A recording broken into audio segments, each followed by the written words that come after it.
Hello guys, welcome back. This is actually my first video on Mr. Show's TV. I made this channel. I've been really worried about uploading video on this. I know my mic probably sucks right now. I actually don't have any mic. I'm just using my computer one. But yeah, this is going to be a channel where I talk about election stuff. We talk about election predictions and just American politics in general. So, for my first video, I thought I'd do a election prediction, a 2024 potential, actually a very potential scenario. The Republican nominee being Ron DeSantis, governor of Florida, and current Vice President Kamala Harris as the Democratic nominee if Joe Biden does not want to run for a re-election. However, he has said he will run for re-election, but we'll see how that might change. Yeah, so I'm going to just get right into it. My personal opinion, and I will be explaining my decisions for these states. Let's start with the safe states for Kamala Harris and the two candidates, because these states are not going to change. All these states in New England, East Coast area, Illinois, and then Hawaii, obviously in the Pacific Front or the West Coast, it's not going to change. Maine's first district, that's also becoming safe. That's going to be safe for the Democrats. So now let's get for the safe states for Ron DeSantis. The Mormon 3, Montana, North Dakotas, all Nebraska except that second district, Kansas, Oklahoma, and Missouri, and then all of the southern states, and Indiana included. I think that because of Mike Pence, it became safe for Trump. But I think that that DeSantis is going to carry it safe. By the way, my margins are, if it is plus 13% or more, that is going to be safe. If it is below 13 to 5, that is going to be likely. If it's below 5 to 1, that is lean. And then if it is below 1, that is tilt. How this looks like, this is safe. This is likely. This is lean, and this is tilt for Republicans. This is safe Democrat. This is likely Democrat. This is lean Democrat, and this is tilt Democrat. Same margins for all of them. Obviously, these states are going to be all safe Republican. We won't highlight that for now, and we won't highlight these two for now. Okay. I think we can all agree on this map that these are going to be safe states. But I'm going to add two more safe states to Ron DeSantis' column. And those are going to be South Carolina and Alaska. Let's go to, if you want to know what websites I'm using, first one I'm using yet another political map simulator.com. It's YAMPS, so YAPMS.com. I'll put a link in the description. And I'm also using this website called map.jacksonjude.com. I'm saying that correctly, I just feel like I'm not. And I'll have these both linked in the description. And this, I'll be pulling up. This is just political.com.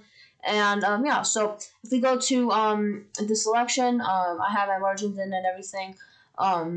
If we go back, this election, South Carolina was plus 11.7% for Donald Trump. And Alaska was plus 10.1% for Trump. And if we go back to 2016, South Carolina, 14.3% for Trump. And Alaska was 14.7% for Trump. So, I think these states are going to revert back to being what they were before. I think DeSantis is going to do better with the suburban vote in South Carolina. He's probably going to do better with the Alaskan Native in here. It's not the biggest minority, I'll tell you that. But I think that will be enough to shift the state. I also think he'll have more turnout in the rural area. There's not many people living up here. Alaska and South Carolina are shifting to the left. I think Ron DeSantis could take both of these states by likely margins. By safe margins, sorry. And now we're going to fill some states that are going to be likely for Kamala Harris, and that is going to be first Nebraska 2nd District. The turnout for Nebraska's 1st District and the urban parts of that, in like Portland and stuff like that, is going to take this by likely margin, because we'll get to the 2nd District.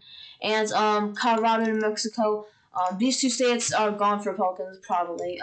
As you see, Biden took Colorado by safe 13.5%, and New Mexico by 10.8%.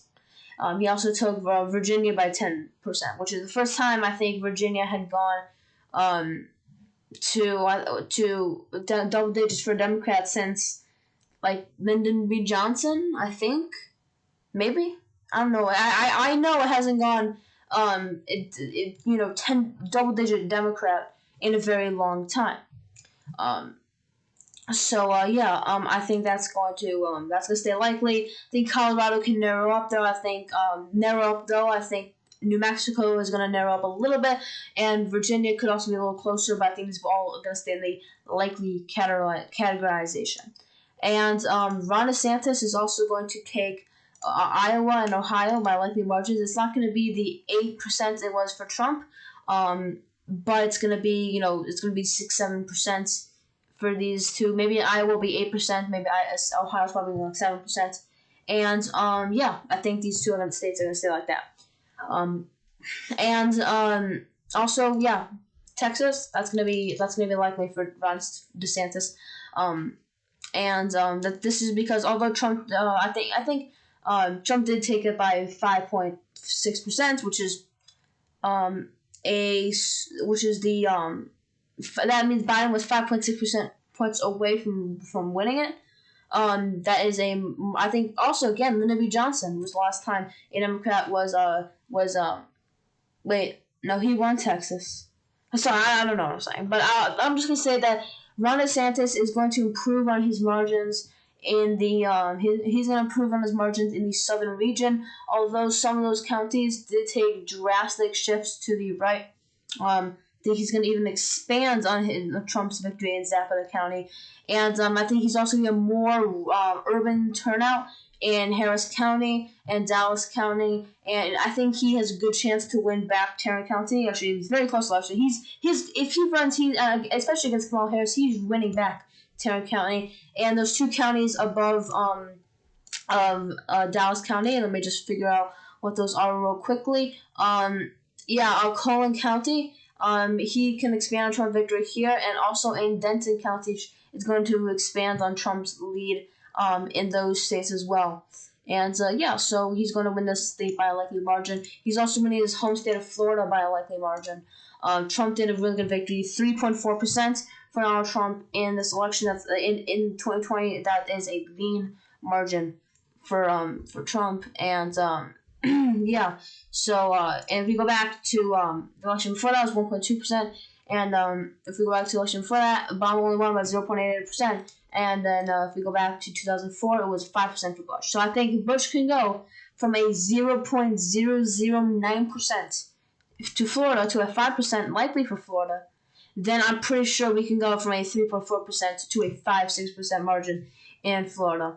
I forgot to say Texas. Texas, I think, will be 6, 7, possibly 8 points Republican. If DeSantis whether he's going to improve on the suburbs as well. I know I talked about urban turnout and Hispanic turnout. He's also going to have more suburban turnout as well in the state of Texas and all over the country really. Now we done. Yeah, I think. I forgot to categorize that as no, not that. That's never happening again. I mean, I'm not gonna say never, but that's not happening for a very long time. Okay, now we're gonna move on to the lean states. Minnesota is gonna be lean for Kamala Harris. I think that it was 7% for Biden this election, but Trump, if it wasn't for Evan McMullin taking that 1.8% away from Trump, he would have been the first Republican to win the state of in 2016. Trump would have been the first Republican to win the state of Minnesota since 1972. So that is very interesting there. But I think that this state will narrow to maybe 4 or 5%, maybe even 3%. I think this could be a Colorado victory, like 4.9%. That's realistic if Ron DeSantis is up against Harris. He's going to obviously the Minneapolis suburbs control the state. They dominate all the politics in the state, and I think that DeSantis could improve on the suburbs. He's not going to come close to winning them, but he's going to improve on terms of margins there. So he's going to probably take the state by a lean margin.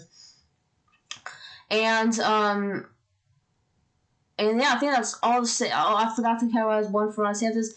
Maine's 2nd district, that's going to be likely. Ron DeSantis is very heavily tied to Trump. They were playing golf the other day together, and right now it is Trump won it by a 7.4% margin, and I think DeSantis is not going to improve on that margin, but he is going to win it.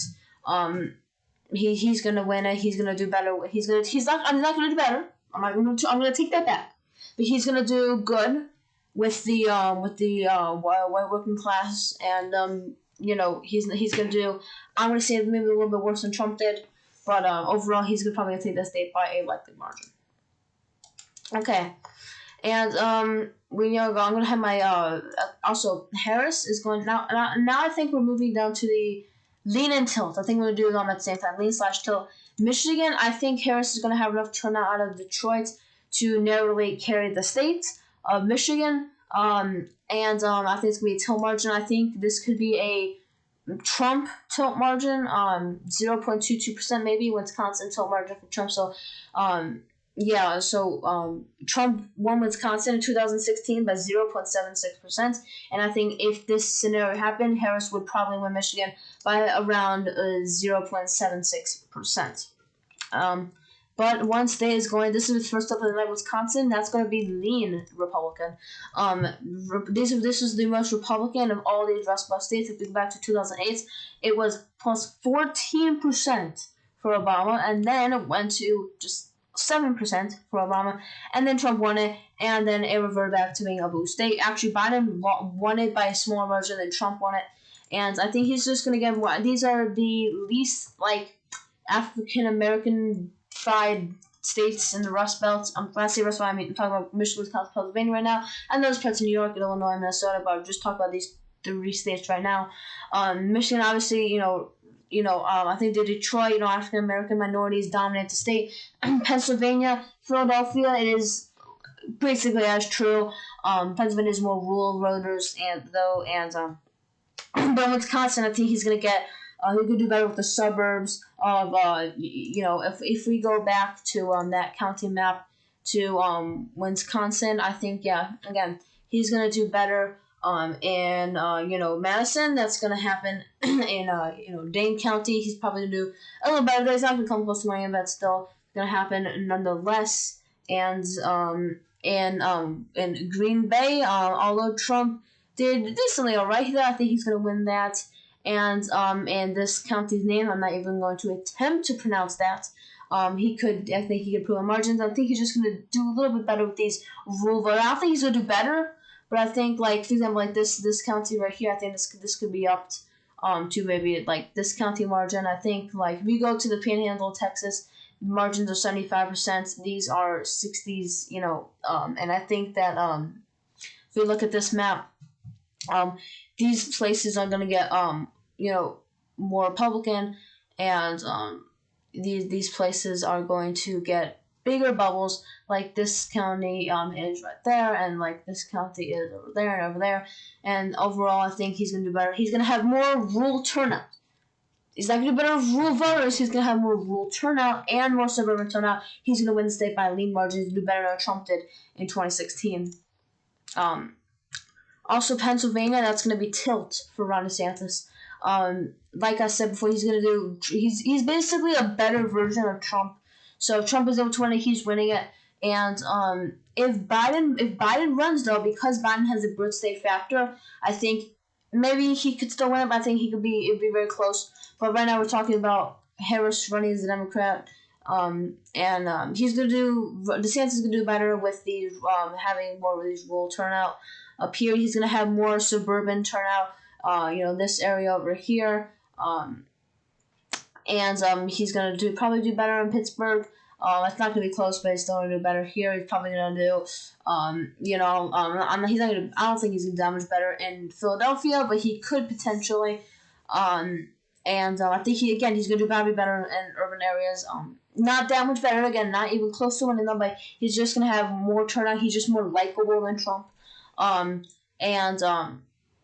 I think a lot of people, after having a non-experienced, or I don't want to say non-experienced, so I'm going to say, not politician in office, I think a lot of people are just realizing they don't want someone that doesn't exactly know, has no experience in it at all. Maybe this will not be the case, but I think a lot of voters are going to trust Ron DeSantis for his job in Florida with handling the whole COVID cases thing. They have roughly the same amount of COVID, Florida has around the same amount of COVID deaths per 100 people as California does, but California is all their shops, all the small businesses are locked up in wooden boxes, and Florida has been open since last summer. So because of this, I think people in Pennsylvania, and I think these rural voters who just want to go back to normal life, these overwhelmingly white urban voters. Not urban voters. White rural voters are going to go and want to vote and want to turn out. So this is going to be lead for him. I know I spent a lot of time on that, but I just want to establish that.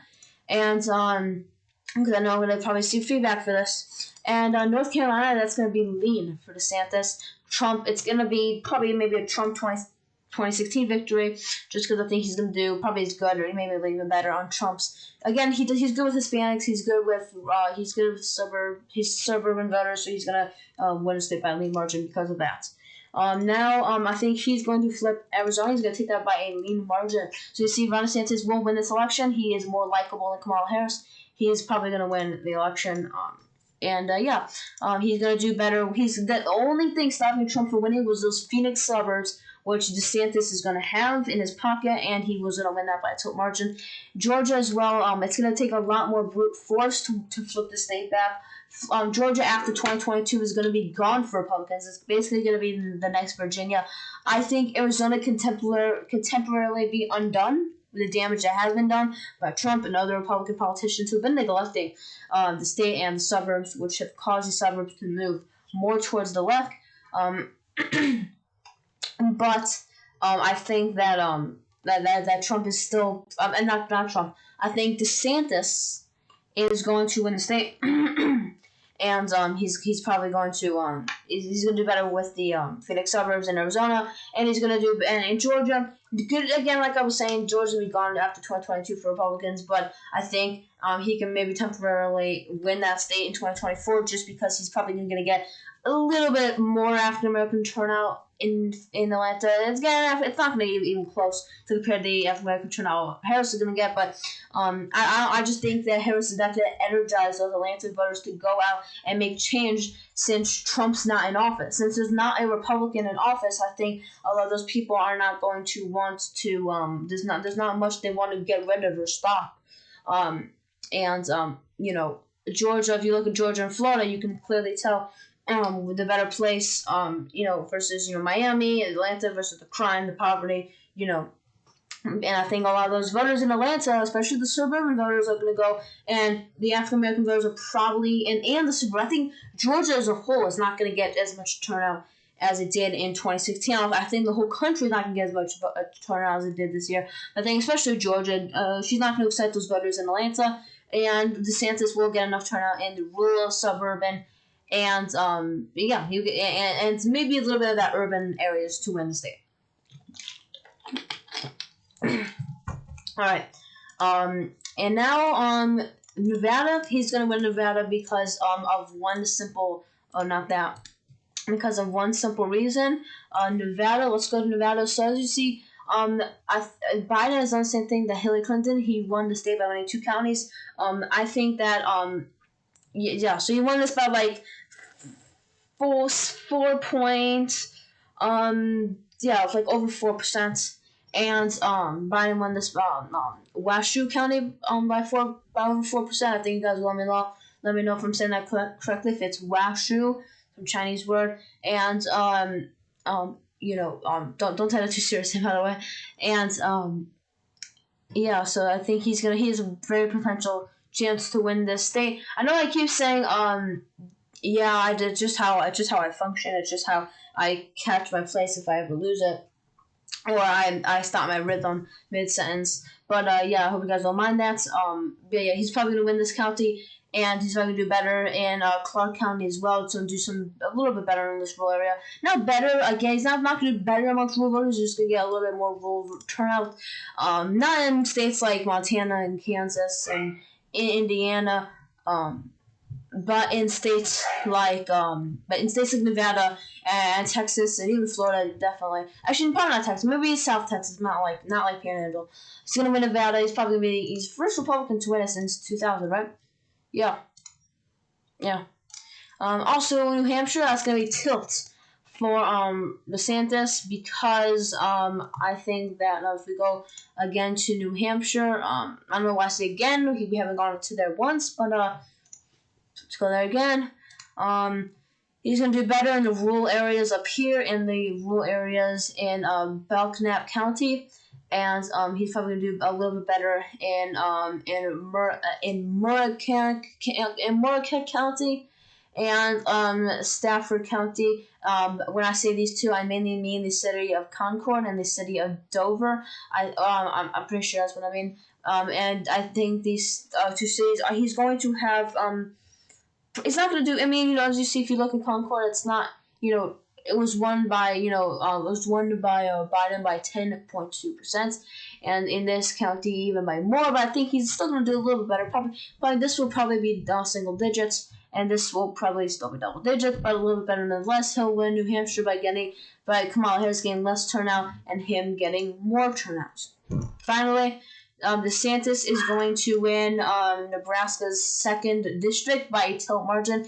I think that he's the candidate to revert back, maybe not to like what Trump did. We've seen this take two major things. If we go back to 2008, it was 1.3% for Obama, and then it went to 7.1% for Romney. Reminds me a lot of going from 2.2% for Trump to 6.6% for Biden. And I think that as long as someone could do better with those suburbs in that state, they could win the state. So this is my Ron DeSantis versus Kamala Harris map. I'm going to quickly just fix all these, because sometimes if it's a lot of different colors, it can be hard. It can be hard to see the map. I know that is especially true for me. I mean, I'm kind of a weird person, but just wanted to do this real quick, just to show you, just so you can see everything are just two solid colors. So yeah, this is my election prediction. DeSantis will have 302 electoral votes, and Kamala Harris will have 234 electoral votes. If you disagree with me, I would like to see your guys' election predictions in the comments. And see you guys next time.